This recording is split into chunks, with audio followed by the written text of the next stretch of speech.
I was gonna feud the entire swath of King Kong movies from the original 1933 through today's Kong Skull Island, but after doing some recent classic feuds and seeing the view count, it's determined that kids don't give a fuck if the movie's older than 20 years.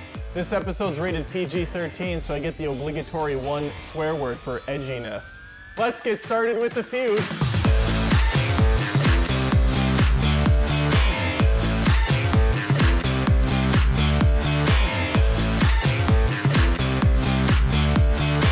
It is amazing how different Peter Jackson's King Kong feels to the Kong Skull Island film, but there is a lot of character similarities, so we can break those down pretty easy. The Kong love interest, if you will, is far more fleshed out in 05's version. And as it should be, the movie is like 72 hours long. Academy Award nominee Naomi Watts plays actress Ann Darrow, who is also the lead in the 1933 version. Everything about Jackson's film is a love letter to the original, including the way the actors play their roles.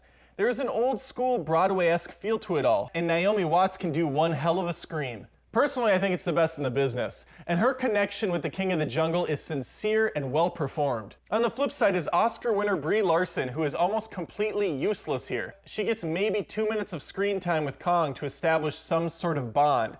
It's not earned, and the actress deserved better. She spends a vast majority of the time looking beautiful and taking photos with her Kodak camera. Her muscle T companion, Tom Hiddleston, steps into the action role here, but it's a far cry from the fantastic work he did as the villain Loki in the Avengers and Thor flicks. Here he's very generic. And the same can be said for the even more bizarre casting of Adrian Brody as Jack Driscoll. I think Peter Jackson went out of his way to cast actors in odd roles. Jack Black as movie maker Carl Denham was an interesting choice. And I did end up being sold on his character, even though early on in the flick I kept waiting for him to do a comical pratfall. I mean, he's no John Goodman, though once more, Black gets far more screen time for his character to grow. Goodman has very little to work with, which is a damn shame as he's a top-tier actor.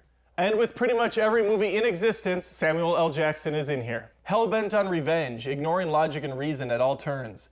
The big surprise came from John C. Reilly, who I expected to be a generic comic relief persona. And while he was funny, it made sense within the context of the character. And it was a nice contrast from the rest of the drab cast.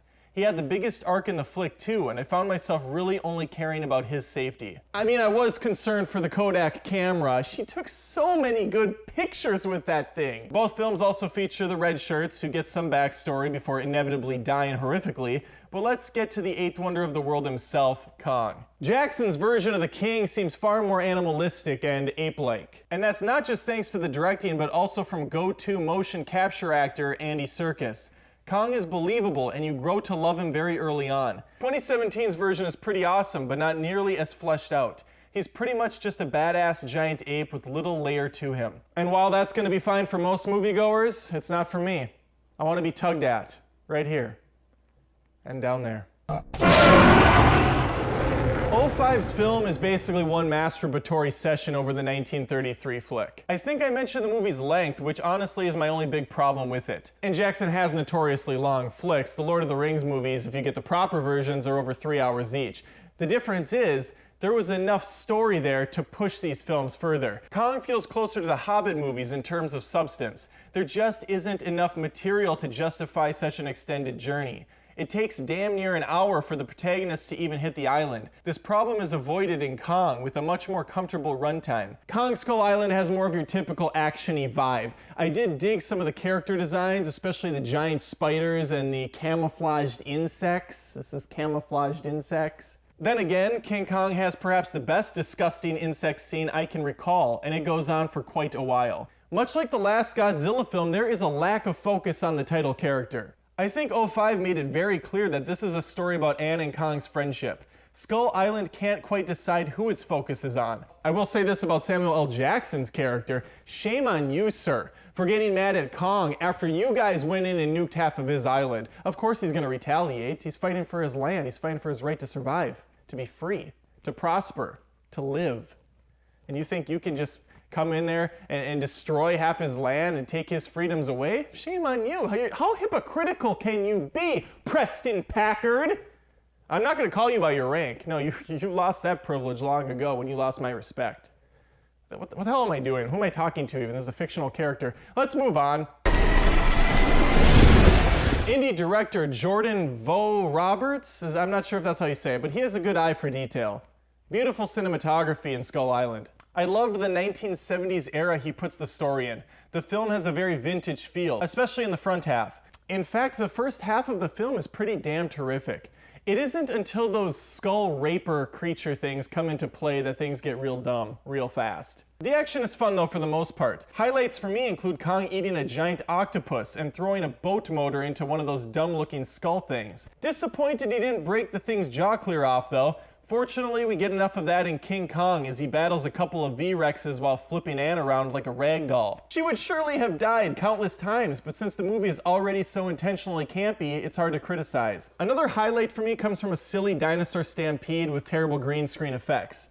By far the winner for the dumbest, cheesiest moment award though comes from my boy Loki as he's in slow motion 300 style catching a katana and slicing through bat creatures as the camera follows along in the action.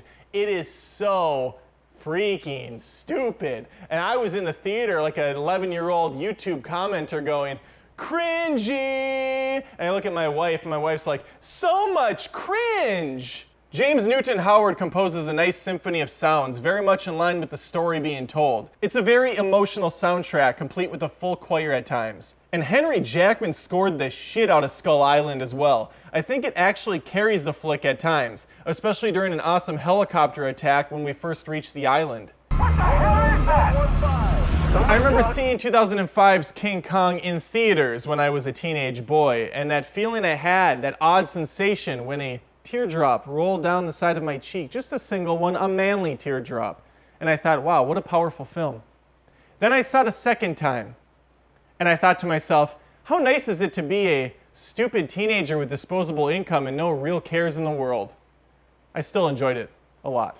I left Skull Island with a different reaction. Wasn't too shabby. Could have been worse. I didn't stay for the post-credit scene. I knew there'd be one. I knew it'd be a cock tease of Godzilla because obviously Universal wants these two monsters to collide, and this is a shared universe. Everything has to be now. We have to go for that next $500 billion, budget movie. But I'm gonna pose a big question to you now. Do you give a shit who wins? Did you get invested in Godzilla or Kong in the recent flicks? Or are you basing your hype and excitement off legacy? I'm guessing it's the former, and that should tell you everything you need to know about this feud. King Kong may be too long, but it has substance. It has emotions outside of that was badass. I give you my one-sided opinion and now it's your turn. Comment, vote, and remember, this is more than just reviews, this is Movie Feuds. And stick around, kids, I got some fun stuff coming up, including me bashing the living hell out of the live-action Beauty and the Beast movie, because things from my era were better! They were better!